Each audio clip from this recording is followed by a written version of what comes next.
మూడవ టెస్టు మొదటి ఇన్నింగ్స్ లో టీమిండియా బ్యాటర్లు మరోసారి చేతులెత్తేశారు. టాప్ ఆర్డర్ బ్యాటర్లు టాప్ లేపుతారనుకుంటే తమ వికెట్లు టపటప కోల్పోయారు. Gabba hero Pant, star batter Kohli, opener Jaiswal, one down batter Gill ఇలా అందరూ పెవిలియన్ కు వరుసగా చేరుకున్నారు. అయితే కీలక సమయంలో విరాట్ కోహ్లీ అవుట్ అయిన తీరుపై విమర్శలు వెల్లువెత్తుతున్నాయి. సీనియర్ బ్యాటర్ అయిన విరాట్ మరోసారి తన బలహీనతను బయటపెట్టాడు.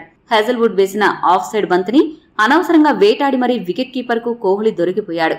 ఇలా అవుట్ కావడం ఈ సిరీస్ లోనే మూడోసారి. దీంతో క్రికెట్ దిగ్గజం సునీల్ గవాస్కర్ తీవ్ర స్థాయిలో విమర్శించాడు. గవాస్కర్ ఏమన్నాడంటే, ఈ రోజు కోహ్లీ ఎలా అయితే అవుట్ అయ్యాడో చూస్తే కోహ్లీ బ్యాటింగ్ మరిచిపోయాడా అనిపిస్తుంది.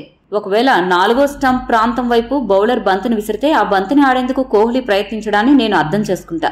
కానీ బంతి ఎక్కడో మరీ దూరంగా వెళ్తోంది. దాన్ని ఆడాల్సిన అవసరమే లేదు.